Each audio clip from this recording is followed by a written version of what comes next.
ഞാൻ ദൈവത്തെ സ്തുതിക്കുന്നു. സർവശക്തൻ്റെ വിശുദ്ധ വചനത്തിൻ്റെ മുമ്പേ വരുവാൻ ദൈവം നമുക്ക് ഒരവസരം കൂടെ നൽകി തന്നല്ലോ. നമ്മുടെ ഇന്നത്തെ വചനധ്യാനത്തിനായി നമുക്ക് യെശയ്യാ പ്രവചനം 42 അധ്യായത്തിൻ്റെ 1 മുതൽ 4 വരെ ഒന്നുകൂടെ വായിക്കാം. കഴിഞ്ഞ ആഴ്ച നമ്മൾ വായിച്ച ആ വേദഭാഗം തന്നെയാണ് യെശയ്യാ പ്രവചനം 42 1 മുതൽ 4 വാക്യം വരെ നമുക്ക് വായിക്കാം. ഇതാ ഞാൻ താങ്ങുന്ന എൻ്റെ ദാസൻ, എൻ്റെ ഉള്ളം പ്രസാദിക്കുന്ന എൻ്റെ വൃതൻ. ഞാൻ എൻ്റെ ആത്മാവിനെ അവൻ്റെ മേൽ വെച്ചിരിക്കുന്നു. അവൻ ജാതികളോട് ന്യായം പ്രസ്താവിക്കും. അവൻ നിലവിളിക്കുകയില്ല, ഒച്ച ഉണ്ടാക്കുകയില്ല. തെരുവീതിയിൽ തൻ്റെ ശബ്ദം കേൾപ്പിക്കുകയുമില്ല. ചതഞ്ഞ ഓട അവൻ ഒടിച്ചു കളകയില്ല, പുകയുന്ന തിരി കെടുത്തു കളകയുമില്ല. അവൻ സത്യത്തോടെ ന്യായം പ്രസ്താവിക്കും. ഭൂമിയിൽ ന്യായം സ്ഥാപിക്കും വരെ അവൻ തളരുകയില്ല, അധൈര്യപ്പെടുകയുമില്ല. അവൻ്റെ ഉപദേശത്തിനായി ദ്വീപുകൾ കാത്തിരിക്കുന്നു. ഇവിടെ നമ്മൾ കഴിഞ്ഞ ആഴ്ച ധ്യാനിച്ച വിഷയമാണ്. ഞാൻ കൂടുതൽ കാര്യങ്ങൾ പറയാൻ ആഗ്രഹിക്കുന്നില്ല. ചില കാര്യങ്ങൾ മാത്രം നിങ്ങളുടെ മുമ്പിൽ വെച്ചിട്ട് നമുക്ക് മുന്നോട്ട് പോകാം. ഇവിടെ ദൈവത്തിൻ്റെ ആത്മാവ് യെശയ്യാ പ്രവാചകൻ മുഖാന്തരം വരാൻ പോകുന്ന മസിയായുടെ ശുശ്രൂഷയും ജീവിതത്തിൻ്റെ കുറിച്ച് മുമ്പേ തന്നെ നമുക്ക് വെളിപ്പെടുത്തി തരിക. കർത്താവായ യേശു ക്രിസ്തു നമ്മുടെ കർത്താവും നമ്മുടെ രക്ഷകൻ, സർവശക്തനായ ദൈവം സ്വയമേയ. ത്രിയേകത്തിൽ നമ്മൾ പറയുന്നുണ്ട് പുത്രൻ. പക്ഷേ നമ്മൾ ഈ തച്ചനെ ഒന്ന് ശ്രദ്ധിച്ചാൽ, ഞാൻ തച്ചൻ എന്ന് പറയുന്നതിൻ്റെ കാരണം ലോകം നോക്കുമ്പോൾ, യഹൂദ ജനം നോക്കുമ്പോൾ സാധാരണ ഒരു മനുഷ്യൻ, അവൻ്റെ സഹോദരന്മാരും സഹോദരിമാർ നമ്മുടെ മധ്യത്തിൽ ഉണ്ടല്ലോ, അങ്ങനെയല്ലേ അവർ പറഞ്ഞത്. ഈ തച്ചൻ 30 വയസ്സ് വരെ സ്വന്തം വീട്ടിൽ താമസിച്ചു. പൂർണ്ണ മനുഷ്യൻ പോലില്ലയോ ജനിച്ചത്. 8ാമത്തെ ദിവസം പരിച്ഛേദന കഴിഞ്ഞു. 40ാമത്തെ ദിവസം മറിയ കൊച്ചിനെ എടുത്തുകൊണ്ട് വിശുദ്ധ ആലയത്തിൽ പോയി ദൈവം മുമ്പേ ചില അർപ്പണങ്ങൾ ചെയ്തു. 12ാമത്തെ വയസ്സിൽ റബ്ബിമാരുടെ മുമ്പിൽ നിന്ന് പ്രമാണത്തിൻ്റെ ചോദ്യങ്ങൾക്ക് തക്കതായ മറുപടിയും കൊടുക്കുന്നുണ്ട്, ചോദ്യങ്ങളും ചോദിക്കുന്നുണ്ട്. 30 വയസ്സ് വരെ സ്വന്തം ഭവനത്തിൽ താമസിച്ചു. ലോകം നോക്കിയാൽ സാധാരണ ഒരു മനുഷ്യൻ, വെളിയിലൊന്നും പ്രത്യേകിച്ച് കാണാനൊന്നുമില്ല. പക്ഷെ ആരാ അടുത്തുനിന്ന് നോക്കിയാൽ ഇത് മനുഷ്യനല്ല. ഈ തച്ചപ്പണി ചെയ്യുന്നവൻ നമ്മുടെ മുമ്പേ നോക്കുമ്പോൾ ഒരു സാധാരണ മനുഷ്യൻ. പക്ഷെ ഇവൻ്റെ പേര് ഒടുവിലത്തെ ആദാമ. ഒടുവിലത്തെ ആദാമ, 2ാം മനുഷ്യൻ. ലോകത്തിന് പിടികിട്ടുന്നില്ല. സർവശക്തനായ ദൈവം പൂർണ്ണ മനുഷ്യനായി മനുഷ്യൻ്റെ ഇടയ്ക്ക് വസിക്കുക. 33.5 വർഷം ഈ ഭൂമിയിൽ മനുഷ്യൻ്റെ വേഷം ധരിച്ച് നമ്മുടെ മധ്യത്തിൽ വസിച്ചു. മനുഷ്യനായ ക്രിസ്തുവിന് 33.5 വർഷം വയസ്സുണ്ട്. പക്ഷേ മനുഷ്യനായ ഈ തച്ചൻ്റെ അകത്ത് വസിക്കുന്നത് സർവശക്തനായ ദൈവം സ്വയമേയ. നമ്മൾ ആ തച്ചനെ നോക്കിയാൽ പൂർണ്ണ മനുഷ്യനായി നടക്കുന്നതിൻ്റെ പുറകിൽ ഉള്ള ദൈവത്തിൻ്റെ പദ്ധതി നമ്മുടെ മുമ്പേ ജീവിച്ചു കാണിച്ചല്ലോ. നമ്മൾ നടക്കേണ്ടത് എങ്ങനെ,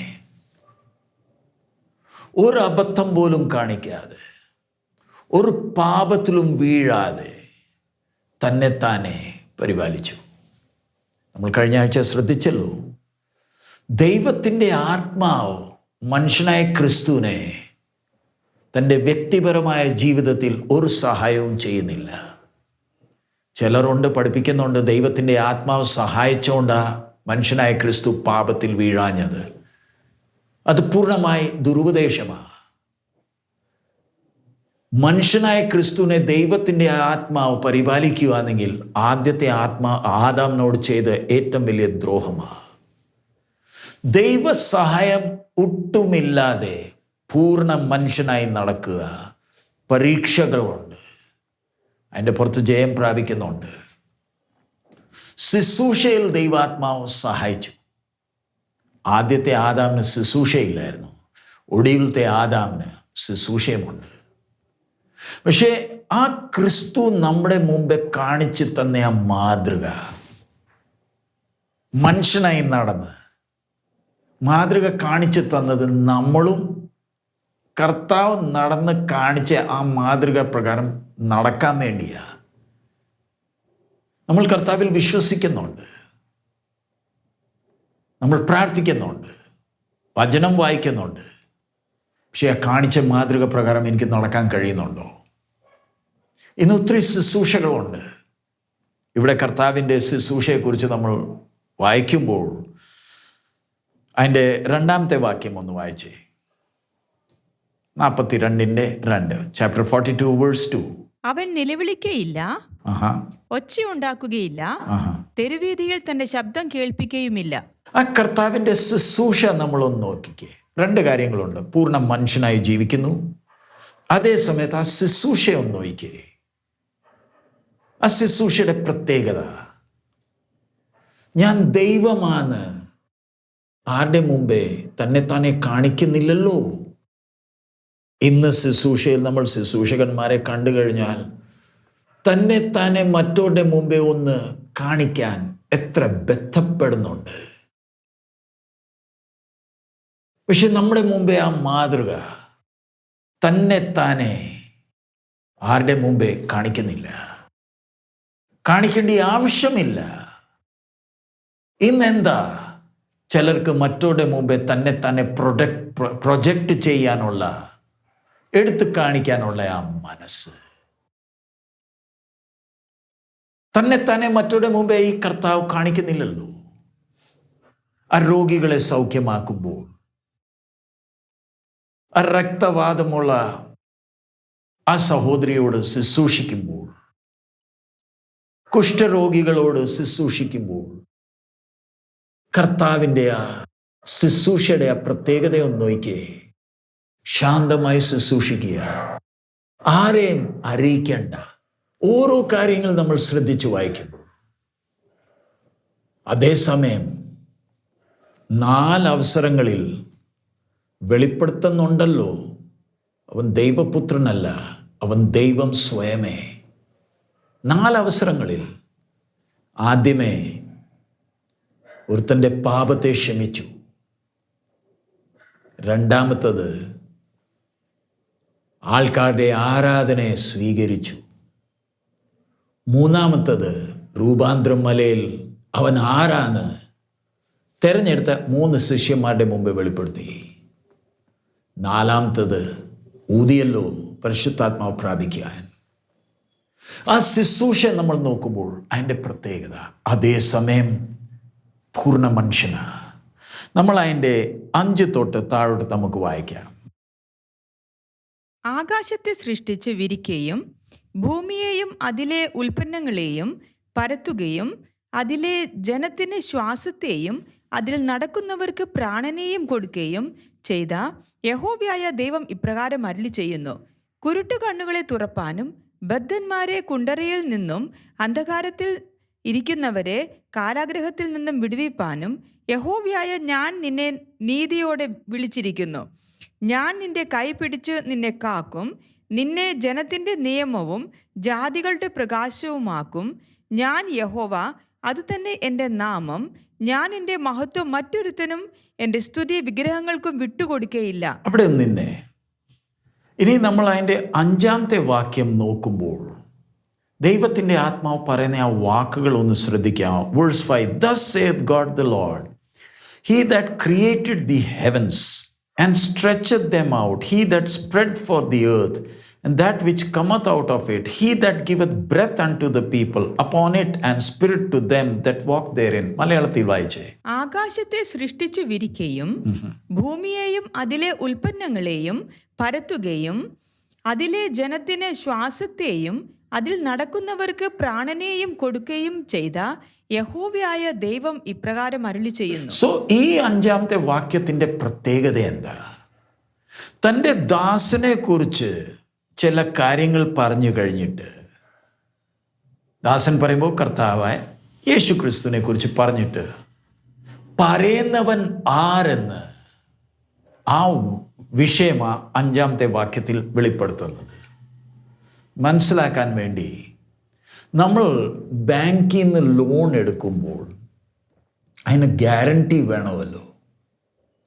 ഗ്യാരണ്ടി ഇല്ലെങ്കിൽ ലോൺ കിട്ടത്തില്ല. ഗ്യാരണ്ടിയുടെ അർത്ഥം, അഥവാ ലോൺ മടക്കി അടയ്ക്കാൻ കഴിഞ്ഞില്ലെങ്കിൽ ഈ ഗ്യാരണ്ടി ഉണ്ട്, അതിൻ്റെ ആധാരത്തിലാണ് നമുക്ക് ലോൺ കിട്ടുന്നത്. അതുപോലെ തന്നെ ഇവിടെ ഈ ദൈവത്തിൻ്റെ ദാസനെ കുറിച്ച് ദൈവാത്മാവ് പറയുമ്പോൾ പറയുന്നവൻ ആര് അത് വെളിപ്പെടുത്തുക. ആ വാക്കുകൾ ശ്രദ്ധിച്ചാൽ നമുക്ക് കൃത്യമായി മനസ്സിലാകും ഈ പറയുന്ന വ്യക്തിയെക്കുറിച്ച് ഉത്തരവാദിത്തം ആരാ എടുത്തേക്കുന്നത്. ഈ മനുഷ്യനായി ക്രിസ്തു ഈ ഭൂമിയിൽ നടക്കുമ്പോൾ ചെറിയ ശിശുവായി ജനിച്ചു, പൂർണ്ണ മനുഷ്യനായി നടക്കുമ്പോൾ ഉത്തരവാദിത്തം സ്വർഗം എടുത്തേക്കുക. അതുകൊണ്ടില്ലയോ അതിൻ്റെ 6-ാമത്തെ വാക്യത്തിൽ പറയുന്നത്, വേഴ്സ് 6, കുരുട്ടുകണ്ണുകളെ തുറപ്പാനും ബദ്ധന്മാരെ കുണ്ടറയിൽ നിന്നും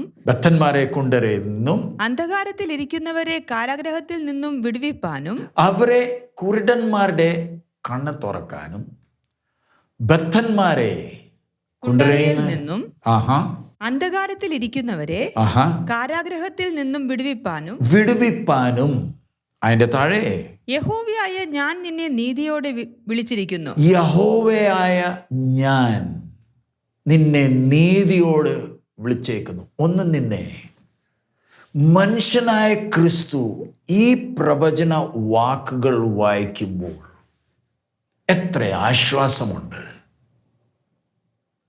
ഞാൻ നിന്നെ നീതിയോട് വിളിച്ചേക്കുക. നമ്മൾ ശ്രദ്ധിക്കണം, ദൈവത്വവും മനുഷ്യത്വവും കലങ്ങുന്നില്ല.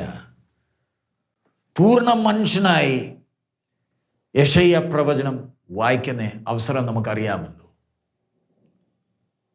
ഈ ദൈവവചനം മനുഷ്യനായ ക്രിസ്തുവിനെ ബലപ്പെടുത്തുന്നത്. പരീക്ഷകളുണ്ട്, വിശ്രമമില്ലാതെ ശുശ്രൂഷയുണ്ട്. എന്നാലും രാത്രി യാമങ്ങളിൽ തന്നെ ഇരുന്ന് പ്രാർത്ഥിക്കുന്ന ആ ക്രിസ്തുവിനെ നമ്മൾ ധ്യാനിച്ചിട്ടുണ്ടോ? പൂർണ്ണ മനുഷ്യനായി പ്രാർത്ഥിക്കുക, പകൽ മുഴുവൻ ശുശ്രൂഷിക്കുക, രാത്രി യാമങ്ങളിൽ പ്രാർത്ഥിക്കുക. പിതാവുമായിട്ടുള്ള ആ ബന്ധം, ആ അടുപ്പം, ആ അകത്തുള്ള ആ പ്രാഗൽഭ്യം, എന്നെ ഒരുവൻ നീതിയോട് വിളിച്ചേക്കുക. ഇംഗ്ലീഷിലാണെങ്കിൽ I the Lord have called thee in righteousness. നീതിയോട് എന്നെ വിളിച്ചേക്കുന്നു എന്ന് പറയുമ്പോൾ അതിൻ്റെ അർത്ഥം എന്താ? ഈ ഭൂമിയിൽ ഗുരുക്കന്മാർ, ദേവന്മാർ, പുണ്യവാളന്മാർ, നല്ല പ്രവൃത്തി ചെയ്ത എത്ര വ്യക്തികളുണ്ട്. നീണ്ട നിരയില്ലയോ നമ്മൾ അവരുടെ കാണുന്നത്. നമ്മൾ അവർക്ക് ഉയർന്ന സ്ഥാനം കൊടുത്തിട്ടുണ്ട്, നമ്മൾ അവരെ ബഹുമാനിക്കുന്നുണ്ട്, നമ്മൾ അവരിൽ ചിലരെ ആരാധിക്കുന്നുണ്ട്. പക്ഷെ ഇവരിൽ ഒരുവൻ ആണോ ഈ ക്രിസ്തു? മനുഷ്യവർഗത്തിൽ നല്ല പ്രവൃത്തികളും നല്ല ജ്ഞാനമുള്ളവർ ഇഷ്ടം പോലെ വന്നിട്ടുണ്ട്, നമ്മൾ അവരെ ആരാധിക്കുന്നുണ്ട്. പക്ഷെ അവരിൽ ഒരുവൻ ആണോ ഈ ക്രിസ്തു? നീതിയോട് വിളിച്ചേക്കുന്നു എന്ന് പറയുമ്പോൾ സർവശക്തന്റെ ജ്ഞാനമൊന്നോയ്ക്ക്, സർവശക്തനായ ദൈവത്തിൻ്റെ ഭുജബലം ഒന്ന് ശ്രദ്ധിച്ചേ. ക്രിസ്തു ദൈവത്തിൻ്റെ ജ്ഞാനവും ദൈവത്തിൻ്റെ ശക്തിയുമല്ലയോ? അതെങ്ങനെ? ദൈവത്തിൻ്റെ ഭുജബലം കണ്ടാൽ സാധാരണ ഒരു മനുഷ്യൻ. ക്രൂശിൽ നമ്മൾ നോക്കുമ്പോൾ ദൈവം വരെ കൈവിട്ടതാ.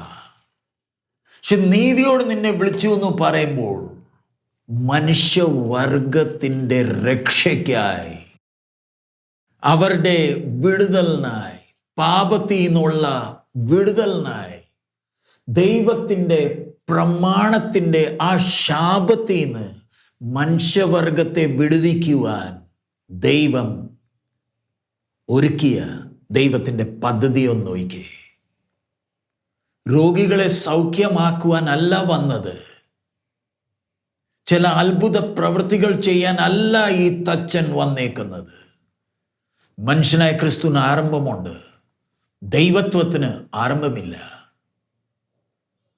ദൈവത്തിൻ്റെ നീതി നിവർത്തിക്കുവാൻ വേണ്ടിയല്ലയോ സർവശക്തൻ മനുഷ്യന്റെ വേഷത്തിൽ വന്നേക്കുന്നത്. ദൈവത്തിൻ്റെ നീതി പറയുമ്പോൾ ദൈവത്തിന് മോഹപക്ഷമില്ല. ദൈവത്തിൻ്റെ പ്രമാണം പറയുന്നു മനുഷ്യൻ ശപിക്കപ്പെട്ടവനാ, ഇവൻ മരണത്തിന് യോഗ്യനാ. ദൈവത്തിൻ്റെ ജ്ഞാനം മനുഷ്യനായി ഈ ഭൂമിയിൽ വന്നപ്പം അവിടെ നമ്മൾ വായിക്കുന്നത് ഞാൻ നിന്റെ, അതിൻ്റെ 6ാമത്തെ വാക്യം ഇംഗ്ലീഷിൽ 6, മലയാളത്തിൽ 7ാമത്തെ വാക്യം വായിച്ചേ. ഞാൻ നിന്റെ കൈ പിടിച്ച് നിന്നെ കാക്കും, നിന്നെ ജനത്തിന്റെ നിയമവും ജാതികളുടെ പ്രകാശവുമാക്കും. ഇംഗ്ലീഷിലാണെങ്കിൽ I'll give thee for a covenant of the people, for a light of the Gentiles. ഒന്ന് നിന്ന് ചിന്തിച്ചേ. ഞാൻ നിന്റെ കരം പിടിച്ച് നിന്നെ നടത്തും. ഈ വചനം ധ്യാനിക്കുന്നതിൻ്റെ പുറകിലുള്ള ഒരു കാരണം നമ്മൾ മനസ്സിലാക്കണം.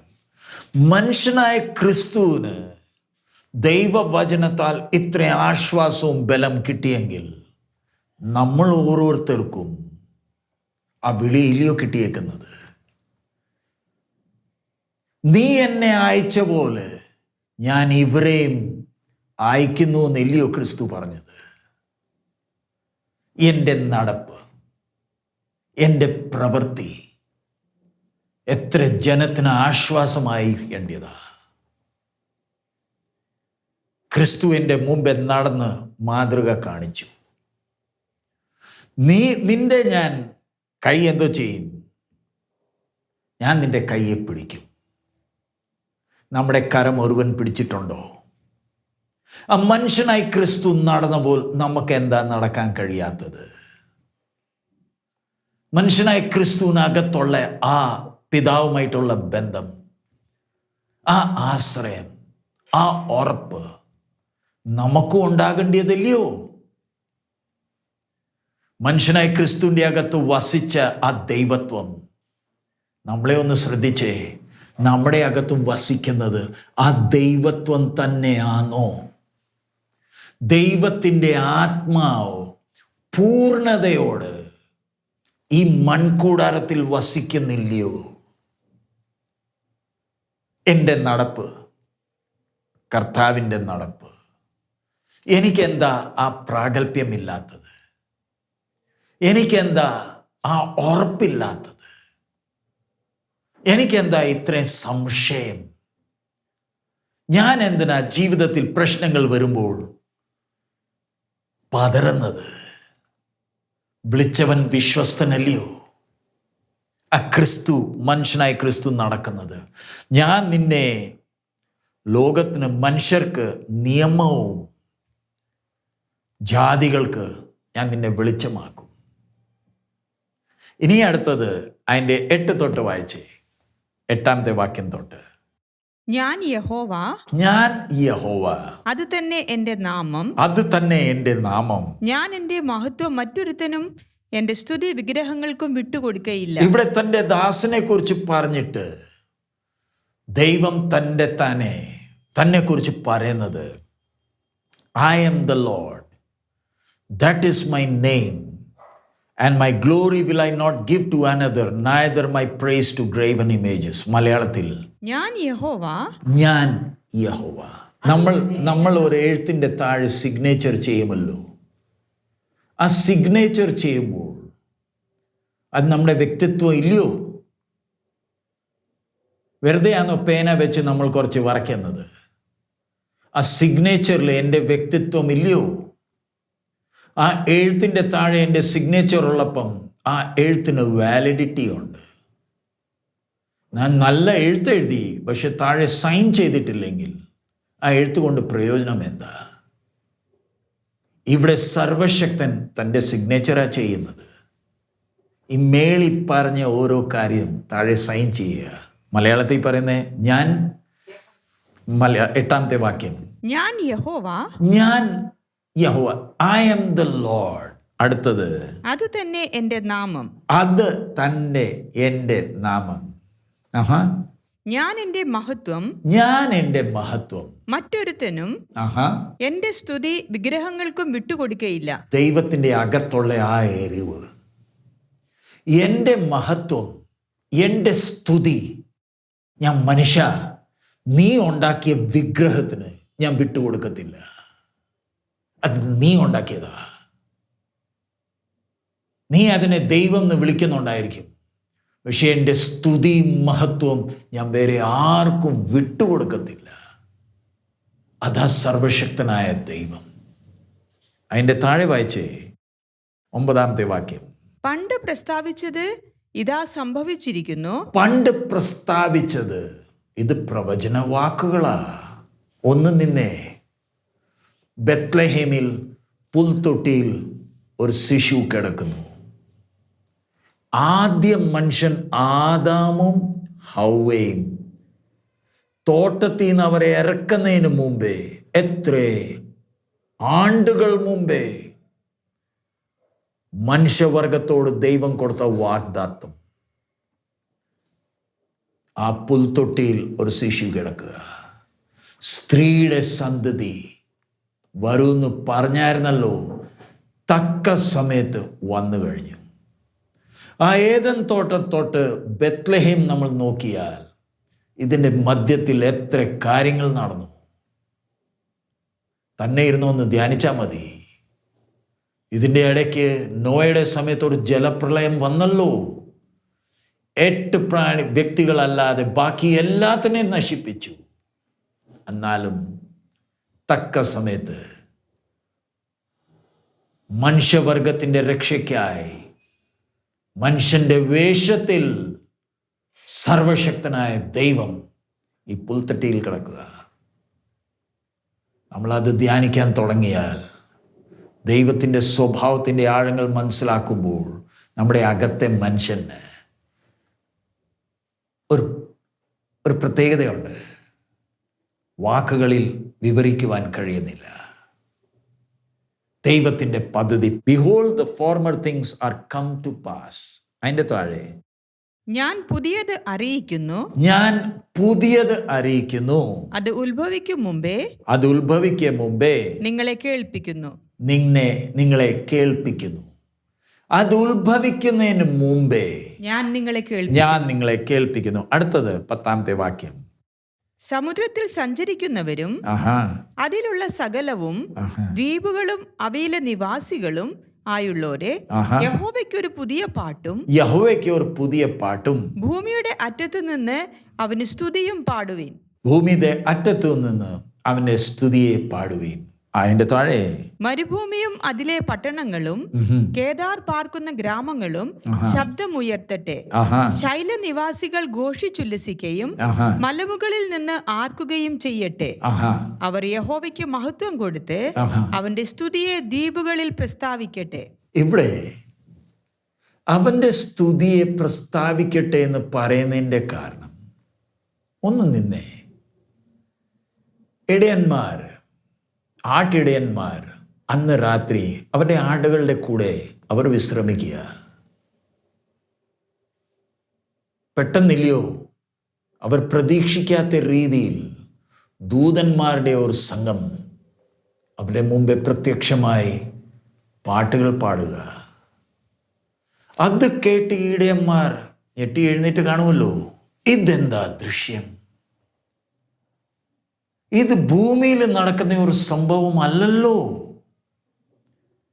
ഇത് ദൂതന്മാർ ഞങ്ങളുടെ മുമ്പേ വന്ന് പാട്ടുകൾ പാടുകയെന്നോ? ഇപ്പം ഈ ക്രിസ്മസ് വരുന്നതേ ഉള്ളൂ. പാട്ട് പാടാൻ വേണ്ടി കുറേ പേർ ഇറങ്ങും. അവർ പാട്ട് പാടുമ്പോൾ അവരുടെ ഒരു ചെറിയ പൈസയ്ക്കുള്ള ഒരു ഡബയും കാണുമല്ലോ. അതുപോലായിരുന്നു ആദ്യത്തെ കാരൽ. ദൂതസംഘം പാടുക, ദൈവത്തിന് സ്തുതി പാടുക. ഇവിടെയും പ്രവചന വാക്കുകളിൽ എല്ലാവരും ദൈവത്തിന് മഹത്വം കൊടുക്കുക, പാട്ട് സ്തുതിക്കുക എന്ന് എന്തിനാ പറയുന്നത്? മനുഷ്യവർഗത്തിൻ്റെ വിടുതലിനായി, അവരുടെ രക്ഷയ്ക്കായി ഒരുവൻ ബെത്ലഹേമിൻ്റെ പുൽത്തൊട്ടിയിൽ കിടക്കുന്നു. നമ്മൾ ഒത്തിരി പ്രാവശ്യം കേട്ടതുമാണ്. പക്ഷേ ഇന്ന് നമ്മൾ ഈ വചനം ധ്യാനിക്കുമ്പോൾ ആ പുൽത്തൊട്ടി ഒന്ന് നോക്കിയാൽ യെശയ്യാ പ്രവാചകൻ എത്ര ആണ്ടുകൾ മുമ്പേ പ്രവചിച്ചു. തക്ക സമയത്ത് കർത്താവ് ഈ ഭൂമിയിൽ വന്നല്ലോ. നമ്മൾ എത്ര അനുഗ്രഹിക്കപ്പെട്ടവരാ. ഇന്ന് ഈ അനുഗ്രഹം അറിയാത്തവരാ അനുഗ്രഹത്തിൻ്റെ പുറകെ ഓടുന്നത്. ഞാൻ ഒരു ദൈവ പൈതലായിരിക്കുമ്പോൾ എത്ര അനുഗ്രഹിക്കപ്പെട്ടവനാ. എൻ്റെ അനുഗ്രഹം പറയുമ്പോൾ വീടും വണ്ടിയും പൈസയും ജോലി അല്ല. എനിക്ക് വേണ്ടി ഒരു രക്ഷകൻ വന്നല്ലോ. എത്ര വലിയ വീടും ജോലിയും പൈസയും ഉണ്ടെങ്കിലും ഈ പൈസയും സ്വത്തുള്ളവരെ ഒന്ന് നോക്കിയേ. പ്രത്യാശയില്ലാതില്ലയോ അവർ ജീവിക്കുന്നത്? അവരുടെ ആശ്വാസം പറയുന്നേ ഈ താൽക്കാലികമായ ഭൗതിക കാര്യങ്ങളില്ലയോ?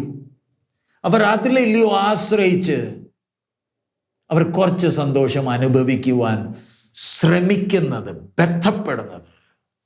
എത്ര കിട്ടിയാലും അവർക്ക് ആ സമാധാനം കിട്ടുന്നില്ല. എൻ്റെ എല്ലാ പ്രാർത്ഥനയ്ക്കും മറുപടി കിട്ടിയിട്ടില്ലെങ്കിലും, എൻ്റെ രോഗത്തിൽ നിന്ന് അവൻ സൗഖ്യമാക്കിയില്ലെങ്കിലും എനിക്ക് വേണ്ടി ഒരു രക്ഷകനെ അവൻ തന്നല്ലോ.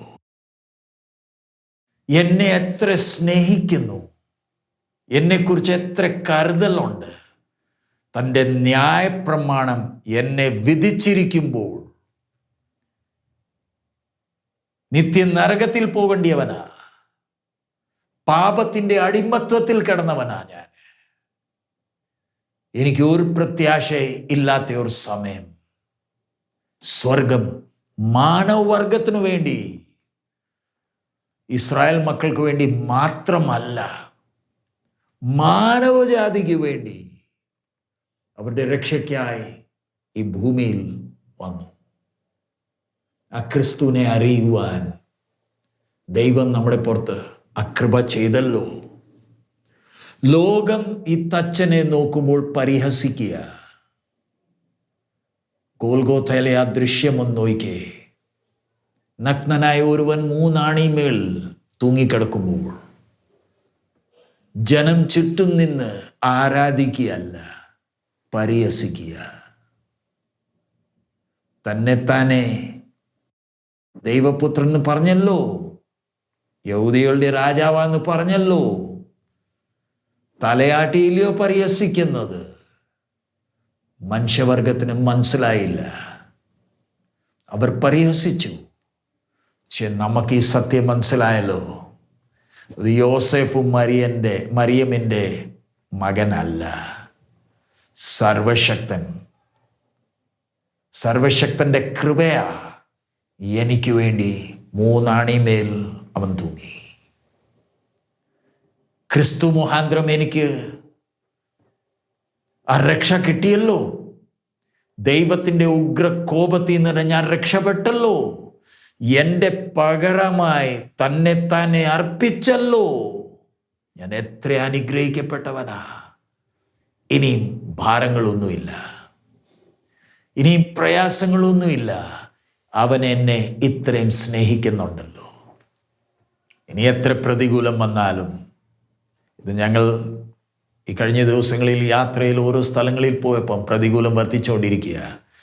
പക്ഷെ വിശ്വാസികളുടെ ആ പ്രത്യാശ, ആ വിശ്വാസം കാണുമ്പോൾ ഞങ്ങൾക്ക് തന്നെ എത്ര ആശ്വാസമാണ്. ക്രിസ്തുവിനെ അറിയുവാൻ ആ ഭാഗ്യം കിട്ടിയല്ലോ. നമ്മുടെ കണ്ണുകൾ അടയ്ക്കാം. നമ്മൾ എത്ര അനുഗ്രഹിക്കപ്പെട്ടവരാണ് നമുക്ക് ആ ബോധ്യമുണ്ടോ? എനിക്ക് വേണ്ടി ഒരുവൻ തൻ്റെ പ്രാണനെ അർപ്പിച്ചു. എന്നെ അത്രയും സ്നേഹിക്കുന്നുണ്ട്. മനുഷ്യനായ ക്രിസ്തു പൂർണ്ണ മനുഷ്യനായി ഭൂമിയിൽ നടന്നു. പരീക്ഷകൾ ഉണ്ടായിരുന്നു. രോഗം ശീലിച്ചവന് തകർന്നു പോകാമായിരുന്നു. പക്ഷെ അകത്തൊരാഗ്രഹം, പിതാവിൻ്റെ ഹിതം നിറവേറണം. നമ്മുടെ മുമ്പേ ഒരു മാതൃകയുണ്ട്. ബാക്കി മതങ്ങൾ നമ്മൾ നോക്കിയാൽ മതങ്ങൾ നമുക്ക് നിയമങ്ങളാണ് തരുന്നത്. സർവശക്തൻ നമുക്കൊരു നിയമമല്ല തരുന്നത്. മനുഷ്യൻ്റെ വേഷം ധരിച്ച് നമ്മുടെ മുമ്പേ ഒരു മാതൃക കാണിച്ചു. ആ മാതൃക പ്രകാരം ഇല്ലയോ ഞാൻ നടക്കേണ്ടത്? മനുഷ്യനായ ക്രിസ്തുവിനുള്ള ആശ്വാസം, എൻ്റെ ആഹാരം, എൻ്റെ ഭക്ഷണം, പിതാവിൻ്റെ ഹിതം നിറവേറണം. അതേ ഉള്ളൂ. ഗെത്സമന തോട്ടത്തിൽ തന്നെ ഇരിക്കുമ്പോൾ, രക്തം വിയർപ്പായി വരുമ്പോഴും, പിതാവേ നിന്റെ ഹിതം, നിന്റെ ഹിതം, നിന്റെ ഹിതം. ദൂതന്മാർ വന്ന് ആശ്വസിപ്പിക്കുന്നുണ്ട്. രക്തം ഭൂമിയിൽ താഴെ വീഴുന്നുണ്ടെങ്കിലും അകത്തുള്ള ആഗ്രഹം, പിതാവേ നിന്റെ ഹിതം, നിന്റെ ഹിതം. സ്വർഗം ആ പ്രാർത്ഥന ശ്രദ്ധിക്കുന്നുണ്ടോ? എൻ്റെ പ്രിയപുത്രനാ, എൻ്റെ ഹിതം മാത്രം മതി. ഞാൻ അവൻ്റെ വലത്ത് കൈപ്പിടിച്ച് ഞാൻ അവനെ നടത്തും. ഹല്ലേലൂയ. മരിച്ചവരിൽ നിന്ന് മൂന്നാം നാൾ ഉയർത്തെഴുന്നേറ്റു. കാരണം പിതാവിന് പ്രസാദമായ ജീവിതം ജീവിച്ചതാ. നമ്മൾ കർത്താവിൻ്റെ വരവ് താമസിച്ചാൽ നമ്മളും മണ്ണിൽ ചേരേണ്ടിയവരാ. കർത്താവിൻ്റെ വരവ് വന്നാൽ അതിൻ്റെ മുമ്പേ ആണെങ്കിൽ നമ്മൾ ഇവിടുന്ന് പോകേണ്ടതാ. ആർ പോകും? എൻ്റെ പേര് മാത്യുവോ സാമുവലോ ഫിന്നിയോ, എൻ്റെ പിതാവിൻ്റെ പേര് എം സാമുവൽ എന്ന് പറഞ്ഞിട്ട് ഒരു കാര്യമില്ല. എൻ്റെ അപ്പച്ചന്മാർ നല്ല വിശ്വാസികളാണെന്ന് പറഞ്ഞിട്ട് കാര്യമില്ല. ദൈവത്തിന് പ്രസാദമുള്ള ജീവിതമാണോ ഞാൻ ജീവിച്ചത്? അല്ലെങ്കിൽ ആ കല്ലറ പൊട്ടി ഞാൻ വെളിയിൽ എങ്ങനെ വരും? എന്നെ അടക്കുന്ന സമയത്ത് ഒത്തിരി പേരുണ്ടായിരുന്നു. പ്രിയപ്പെട്ടവർ, കുടുംബക്കാരെല്ലാവരും ഉണ്ടായിരുന്നു. ഉയർത്തെഴുന്നേൽപ്പിൻ്റെ സമയത്ത് ആരെങ്കിലും കാണുമോ? സ്വർഗത്തിന് പ്രസാദമുള്ള ജീവിതമാണോ? ഹല്ലേലൂയ. ആ മനുഷ്യനായ ക്രിസ്തു എങ്ങനെ നടന്നു? നമുക്ക് ഈ ദിവസങ്ങളിൽ ധ്യാനിക്കാം. അതിനായി ദൈവാത്മാവ് നമ്മളെ ഓരോരുത്തരെയും സഹായിക്കുമാറാകട്ടെ. നമ്മുടെ മുമ്പേ ഒരു മാതൃക ഉണ്ട്. നമുക്ക് പ്രാർത്ഥിക്കാം. കർത്താവേ, ഞങ്ങൾ നിന്നെ സ്തുതിക്കുന്നു. നിന്റെ വചനം മുഖാന്തരം ഞങ്ങൾ ഓരോരുത്തരോടും നീ സ്പഷ്ടമായി സംസാരിക്കുന്നതിനായി സ്തോത്രം. ഞങ്ങളുടെ മുമ്പേ ഒരു മാതൃകയുണ്ട്. ആ ക്രിസ്തുവിനെ നോക്കി ഞങ്ങളുടെ ഓട്ടം തികയ്ക്കുവാൻ ഞങ്ങൾ ഓരോരുത്തരെയും സഹായിക്കണമേ. പിതാവേ, നിന്റെ ഹിതം, നിന്റെ ഹിതം, നിന്റെ ഹിതം മതി. അതിൻ്റെ അപ്പുറം വേറെ ഒന്നും ഞങ്ങൾ ആഗ്രഹിക്കുന്നില്ല. നിനക്ക് പ്രസാദമുള്ള ജീവിതം ജീവിപ്പാൻ ഞങ്ങളെ സഹായിക്കണമേ. ഈ വരുന്ന ദിവസങ്ങളിൽ നിന്റെ വരവ് താമസിച്ചാൽ ഓരോ ദിവസവും നീ കാണിച്ചു തരുന്ന പാതയിൽ സന്തോഷത്തോടെ, പ്രത്യാശയോടെ ഞങ്ങളുടെ ഓട്ടം തികയ്ക്കുവാൻ ഞങ്ങളെ സഹായിക്കണമേ. കർത്താവെ, ഞങ്ങളുടെയും യാത്രയിൽ ഇതുവരെ നീ ഞങ്ങളെ സഹായിച്ചു. നീണ്ട യാത്രകളായിരുന്നു. ഈ ഒടുവിലത്തെ ആഴ്ചയിൽ കർത്താവെ, ഇനി ഛത്തീസ്ഗഡും മധ്യപ്രദേശിൻ്റെ ചില സ്ഥലങ്ങളിൽ പോകുവാനുണ്ട്. നിന്റെ സാന്നിധ്യം കൂടെ ഉള്ളതിനായി സ്തോത്രം. എവിടെ പോയാലും നിന്റെ നാമത്തിൻ്റെ മഹത്വം മാത്രമേ ഞങ്ങൾ ആഗ്രഹിക്കുന്നുള്ളൂ. കർത്താവെ, ചെയ്ത എല്ലാ നന്മകൾക്കായി സ്തോത്രം. എല്ലാ മാനമഹത്വം നിനക്കായി അർപ്പിക്കുന്നു പിതാവേ, യേശുവിൻ നാമത്തിൽ തന്നെ. ആമേൻ. പിതാവിൻ്റെ സ്നേഹം, പുത്രൻ്റെ കൃപയും പരിശുദ്ധാത്മാവിൻ്റെ കൂട്ടായ്മ നമ്മൾ ഓരോരുത്തരുടെ കൂടെ നമ്മുടെ കർത്താവിൻ്റെ വരവരെ ഉണ്ടായിരിക്കുമാറാകട്ടെ. ആമേൻ, ആമേൻ.